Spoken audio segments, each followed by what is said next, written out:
My name is Aisha. This is not just a story. This is my story. A story of love, trust, dreams, and pain. A story I never thought I would tell. But today, I speak from my heart. Because someone else might be walking the same path.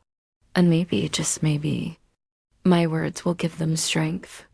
This is the story of how I trusted the wrong hands. And how I found the courage to rise again. I was just 23 when I met him. He came into my life like a dream. Tall, polite, with soft eyes that spoke before his lips. His name was Ryan. We met online through a friend's comment on Facebook. It started with a like, then a hello. And before I knew it, we were talking every day. At first, it was just simple chat. Good morning. How was your day? What music do you like?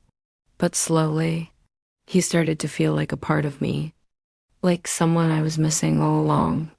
He told me he worked in IT. He lived in another city, but not too far. He had dreams. He had pain. Just like me, he said he wanted someone real, someone who understood love. I thought I could be that someone. We talked for 6 months, every night, every morning. Sometimes we would stay awake until 4 a.m. We shared everything. He told me about his broken past, how his last girlfriend cheated on him, how he had trust issues. I listened. I felt sorry. I promised him, I will never hurt you. He called me my queen. He said I was soft, pure, and kind. He said he never felt this before. He made me believe in fairy tales. One day he said, Aisha, I want to meet you. I was scared, nervous, but excited. We met in a small cafe. He brought me flowers. He held my hand like I was made of glass. He looked into my eyes and said, I think I'm falling in love with you. And that day, I fell too. After we met, everything changed. We were now a real couple. He would send me sweet messages, songs, even voice notes. He would say, I can't wait to marry you. You are my future. I told my best friend. I told my sister. But I didn't tell my parents yet. I was waiting for the right time. One day, he said he needed help. His mother was sick. He was stressed. He needed money for medicine. Without thinking, I sent him money. I didn't care. Because love isn't about money, right? A few weeks later, it happened again. He lost his job. Then his bike broke. Then rent was due. Every time I helped. Not because I was stupid, but because I loved him, because I trusted him. But the truth was, I was trusting the wrong hands. Sometimes he would get angry for no reason. If I didn't reply fast, if I didn't pick up his call, he would say, Don't you care about me? Are you talking to other guys? I thought he was just scared to lose me. So I kept proving my love. Every day. He started controlling my life, what I wore, who I talked to, even what I posted online. I told myself, this is just love. He cares. But deep inside, a small voice said, something is not right. I ignored that voice. One day I saw something, a message on his phone, from another girl. He said it was nothing, just a friend. But that night, my heart cried. And for the first time, I didn't sleep. Days passed. Weeks passed. But that pain stayed. He stopped calling like before. He said he was busy. He said he was tired. He said I was acting too emotional. I asked him, do you still love me? And he said, why do you ask so many questions? Then one day, he stopped replying. Gone, vanished. I waited. I cried. I begged him to talk to me, but silence was his answer. 1 week later, he blocked me. From WhatsApp, from Instagram, from everything. And just like that, the man I trusted with my heart, the man I gave everything to, disappeared. I found out later he was already engaged to someone else. His marriage was already planned. He used me for money, for attention, for control. Everything he told me was a lie. I was just a game, a backup, a fool in love, and my world fell apart. I cried for months. I lost weight. I stopped smiling. But then I remembered who I was. I was SA. I was strong. I was kind. And I still believed in love. This is not the end of my story. This is only part one. Because in part two, I will show you how I healed. How I found real love.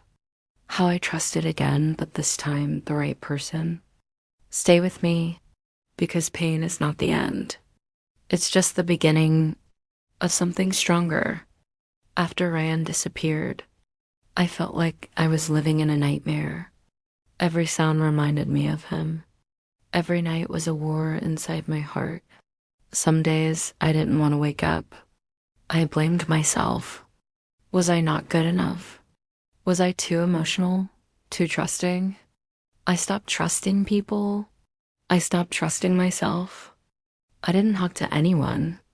I locked myself in my room for weeks. But one day, I looked in the mirror.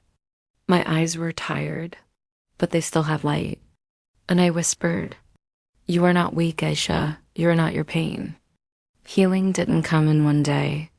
It came slowly, step by step. First, I deleted his photos. Then I blocked his number. Then I started writing in a diary.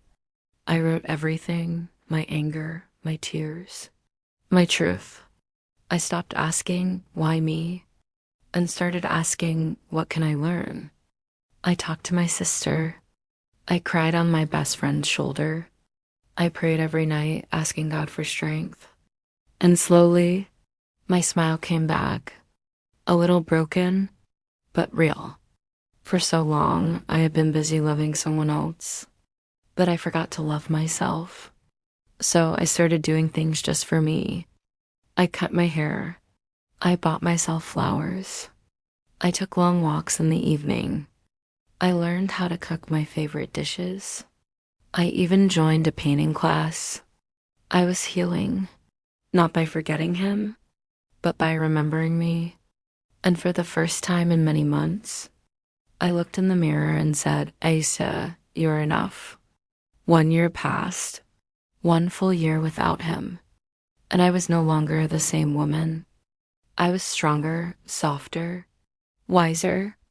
Then it happened. I met Zion. It was not planned. I was not even looking for love. He was kind, not loud, not flashy, just simple, honest, and calm. We met at a friend's gathering. He opened the door for me. He didn't look at my body. He looked into my eyes. And for some reason, I felt safe. Zion didn't rush things. He didn't flood me with promises. He didn't call me queen in the first week. Instead, he asked real questions. What do you love about life? What makes you feel safe? What kind of future do you dream about? He listened, really listened, like my words had value. When I told him about my past, he didn't laugh. He didn't judge. He simply said, you didn't deserve that pain, but I'm glad you survived it. And in that moment, I felt something I never felt before. Respect. With Ryan, I had to fight for his time. With Zion, he gave it freely. With Ryan, I cried in silence. With Zion, I laughed out loud. With Ryan, I felt like I had to prove my worth. With Zion, he reminded me I was already worthy. Love wasn't supposed to feel like a battle. It was supposed to feel like peace. And with him, I found peace. One evening, Zion invited me to a garden. Lights were glowing. Soft music was playing. He looked at me, nervous, and said, Aisha, I don't want to be your past. I want to be your future. He didn't promise the moon. He promised effort, loyalty, understanding. He knelt down and asked, will you marry me? And for the first time, my heart didn't shake in fear. It felt home. I said yes. To every girl who cried herself to sleep. To every woman who trusted the wrong hands. To everyone who was used, lied to, and broken. You are not alone. I was you. I cried like you. But I survived because pain doesn't last forever. And one day, you'll smile again. Real love doesn't hurt. It heals. And now, when I look at Zion, I realize Rayan was not my end. He was just my lesson. And Zion, he is my blessing. This was not just a story. This was my truth. From heartbreak to healing. From broken trust to real love. Thank you for listening to my journey. If you're still walking through pain, don't give up.